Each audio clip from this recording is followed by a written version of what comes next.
Hi everyone, welcome to our YouTube channel keep it simple. आज के video में हम बात करेंगे इलेक्ट्रिक व्हीकल की, जिसमें काफी ज्यादा आग लगने के इंसिडेंट सामने आ रहे हैं। तो इसके चलते जो गवर्नमेंट है उन्होंने इलेक्ट्रिक व्हीकल मेकर्स को नए मॉडल लॉन्च करने से मना किया है। तो इस टॉपिक को हम इस वीडियो में डिटेल में डिस्कस करेंगे। और आगे बढ़ने से पहले अगर आपने अभी तक चैनल को सब्सक्राइब नहीं किया है तो प्लीज सब्सक्राइब करके हमें मोटिवेट कीजिए। तो सबसे पहले अगर बात की जाए लेटेस्ट डेवलपमेंट की, तो आपने देखा होगा कि देश भर में हाल फिलहाल में बहुत सारे इंसिडेंट सामने आए हैं जहां पे इलेक्ट्रिक व्हीकल में आग लगी है।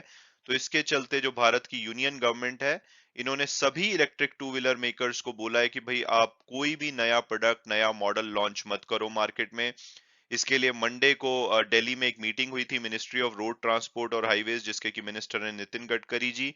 और इनकी मीटिंग हुई थी इलेक्ट्रिक व्हीकल मैन्युफैक्चरर के साथ। और इस मीटिंग का जो मुद्दा था वो ये था कि जो हाल फिलहाल में बैटरी रिलेटेड फायर इंसिडेंट हुए हैं उसको डिस्कस करने के लिए मीटिंग की गई थी। क्योंकि जो आग लगी है उसकी वजह से जो पब्लिक है उसमें जो इलेक्ट्रिक व्हीकल को लेकर के काफी नेगेटिव सेंटीमेंट हो रहा है। अ, तो इस मीटिंग में जो मिनिस्ट्री है उन्होंने इलेक्ट्रिक टू व्हीलर मैन्युफैक्चरर्स को कम्युनिकेट किया है कि भाई आप कोई भी नया मॉडल और नया प्रोडक्ट लॉन्च मत कीजिए आने वाले टाइम में मार्केट में। तो इसका क्या मतलब होगा कि अगर आपको इलेक्ट्रिक टू व्हीलर खरीदना है तो आप नहीं खरीद पाएंगे? तो ऐसा नहीं है, सिर्फ जो नए प्रोडक्ट नए मॉडल लॉन्च करने से मना किया है गवर्नमेंट ने। लेकिन अगर कोई करंट मॉडल ऑलरेडी मार्केट में है तो उसको इलेक्ट्रिक टू व्हीलर मेकर्स बेच सकते हैं। हालांकि उन्होंने अपनी तरफ से काफी सारे जो इलेक्ट्रिक टू व्हीलर जहां पे इंसिडेंट सामने आए हैं उनको रिकॉल करना शुरू कर दिया है।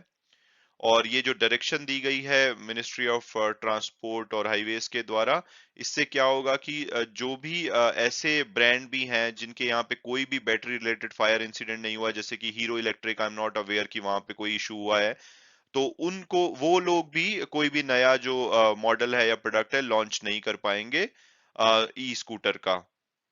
हालांकि ये जो ऑर्डर दिया गया है, डायरेक्शन दी गई है, ये वर्बली दी गई है, अभी तक कोई ऑफिशियली रिटर्न इसके रिगार्डिंग कोई ऑर्डर नहीं आया। तो ये देखना होगा कि इलेक्ट्रिक व्हीकल जो मैन्युफैक्चरर हैं इसको किस तरह से लेते हैं। और ऐसा माना जा रहा है कि गवर्नमेंट ने जो ये डायरेक्शन दी है उसके पीछे का कारण ये है कि वो एक right body of authority setup करना चाहते हैं, जो कि क्लोजली जो भी इंसिडेंट हुए हैं इलेक्ट्रिक व्हीकल में आग लगने के उसको मॉनिटर कर सके। तो इस डायरेक्शन से होगा क्या कि कोई भी जो इलेक्ट्रिक व्हीकल मैन्युफैक्चरर है वो अपना ब्रांड लॉन्च नहीं कर पाएंगे, चाहे वो कुड भी रिस्की हो सकता हो, कि हो सकता है कि वो अपने स्कूटर को फास्टर या बिगर या ज्यादा पावरफुल बनाने के लिए कोई डेंजरस वर्जन स्कूटर लॉन्च करते, तो वो भी नहीं लॉन्च कर पाएंगे। इसके साथ साथ ये भी होगा कि कोई स्कूटर डल है या लैकलस्टर है या अच्छा नहीं है, उसका अगर कोई इम्प्रूव्ड वर्जन निकालना चाहता है तो वो भी नहीं निकल पाएगा। तो ये क्योंकि डायरेक्शन बिल्कुल ओपन डायरेक्शन है, तो इसमें इसकी वजह से क्या होगा कि जो प्रोडक्ट खराब है उसका इम्प्रूव्ड वर्जन आने में भी प्रॉब्लम होने वाली है। और सबसे बड़ा ये देखना होगा कि जो अभी कंपनीज हैं वो अभी तक अपना ईवी स्कूटर लॉन्च नहीं किया है और लॉन्च करने वाले हैं, जैसे कि हीरो मोटोकॉप वीदा करके जुलाई में लॉन्च करने वाली है, तो उसका क्या होगा ये भी देखना होगा आने वाले टाइम में। इसके अलावा अगर इलेक्ट्रिक व्हीकल रिकॉल की बात की जाए तो सभी जो इलेक्ट्रिक टू व्हीलर मेकर्स हैं उनको बोला बोला गया है कि भाई आप वॉलेंटरली यानी कि अपनी तरफ से रिकॉल कीजिए एंटायर बैच ऑफ व्हीकल्स। अगर किसी भी आपका जो बैच आपने बेचा है उसमें इवन एक स्कूटर में भी कोई प्रॉब्लम हुई है या आग लगने का इंसिडेंट सामने आया है, तो आप पूरे बैच को रिकॉल कीजिए। और जो यूनियन मिनिस्टर है नितिन गडकरी जी, उन्होंने इवन जो भी इलेक्ट्रिक व्हीकल मैन्युफैक्चरर हैं उनको धमकाया भी था कि भाई अगर आप अपनी तरफ से रिकॉल नहीं करते हैं टाइमली तो आपके ऊपर हैवी पेनल्टी भी लगाई जाएगी।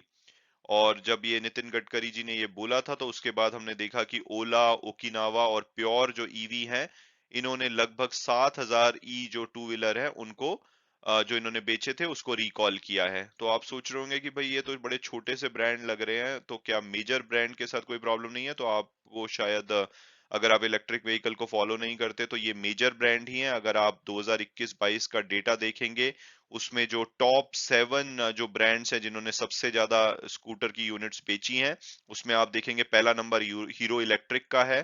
ये हीरो मोटोकॉर्प नहीं है, ये एक सेपरेट एंटिटी है। दूसरे नंबर पे आती है ओकिनोवा, जिन्होंने कि अपने 3,215 स्कूटर्स को रिकॉल किया है। सबसे ज्यादा स्कूटर इनके द्वारा ही रिकॉल किए गए हैं। इसी लिस्ट में तीसरे नंबर पे एम्पियर है, चौथे नंबर पे एथर एनर्जी है, पांचवें नंबर पे आपको दिखेगी प्योर एनर्जी जिन्होंने 14,862 यूनिट बेची हैं पिछले फाइनेंशियल ईयर में। इन्होंने भी काफी ज्यादा मेजोरिटी पोर्शन जो इन्होंने स्कूटर बेचे थे उसको रिकॉल किया है। और यहाँ पे छठे नंबर पे आपको दिखेगी ओला इलेक्ट्रिक, और ये छठे नंबर पे इसलिए है क्योंकि पिछले साल जो मेजोरिटी ऑफ द ईयर में ये अभी तक अपने स्कूटर को बेचना शुरू नहीं किया था। अगर कुछ भी प्रॉब्लम नहीं होती तो आपको दिखता 2022-23 में ये नंबर 2 या नंबर 1 पे भी इवन हो सकती थी। तो इन्होंने भी 1441 स्कूटर्स को अपने रिकॉल किया है। और यहाँ पे सातवें नंबर पे आपको दिखेगी टीवीएस मोटर कंपनी।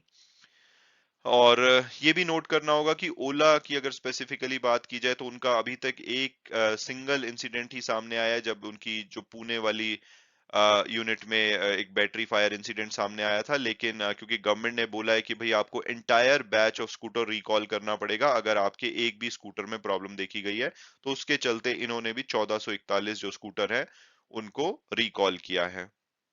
और जो ये व्हीकल रिकॉल की इंस्ट्रक्शन है, दोबारा से जो मंडे को जो मीटिंग हुई थी मिनिस्ट्री की इलेक्ट्रिक टू व्हीलर मैन्युफैक्चरर के साथ, उसमें रीइटरेट किया गया, दोबारा उनको बताया गया कि भाई आप इलेक्ट्रिक व्हीकल को रिकॉल कीजिए अगर आपके किसी भी बैच के एक सिंगल स्कूटर में भी प्रॉब्लम आती है। और उनको रिमाइंड किया गया कि भाई अगर आप खुद से नहीं करते तो मोटर व्हीकल एक्ट आप जानते ही होंगे, जिसके अंतर्गत जो सेंट्रल गवर्नमेंट है वो फोर्सफुल रिकॉल करवा सकता है और आपके ऊपर हैवी पेनल्टी भी लगा सकता है अगर कोई भी मैन्युफैक्चरिंग के इशू सामने आए जहां पे आपको रिकॉल करना था और आपने रिकॉल नहीं किया। इसके अलावा उन्होंने ये भी बोला है कि जो ब्रांड्स हैं जिनके यहाँ पे कोई भी इशू नहीं आया, जैसे कि हीरो इलेक्ट्रिक मुझे नहीं पता, एम्पियर में भी कुछ मुझे नहीं पता कि कोई इशू आया है, या एथर एनर्जी में, तो इनको भी बोला है कि आप भी करेक्टिव एक्शन लीजिए। जो जो व्हीकल आपने बेचे हैं, अगर आपको लगता है कि वहां पे कोई प्रॉब्लम हो सकती है तो वहां पे करेक्टिव एक्शन लीजिए। उसके अलावा इन्होंने बोला है कि जो आपके कंज्यूमर्स हैं उनको आप एजुकेट कीजिए कि कैसे उनको बैटरी को चार्ज करना है या क्या क्या प्रिकॉशन फॉलो करने हैं ताकि ऐसे फायर इंसिडेंट्स रोके जा सकें। तो डेफिनेटली ये इलेक्ट्रिक व्हीकल जिस तेजी से उनकी जो सेल्स बढ़ रही थी, उसके ऊपर एक झटका है। बट आने वाले टाइम में देखना होगा अगर किसी तरह से ऐसा होता है कि ये इंसिडेंट्स बिल्कुल रुक जाते हैं तो दोबारा से कॉन्फिडेंस लोगों का जागेगा और फिर दोबारा से इनकी सेल शुरू होगी। अदरवाइज बहुत ज्यादा ये नेगेटिवली भी इम्पैक्ट कर सकता था। मैं उम्मीद कर सकता हूँ कि आपको ये वीडियो पसंद आया होगा और आपने कुछ नया जाना होगा। Thanks so much for watching the video and God bless you all.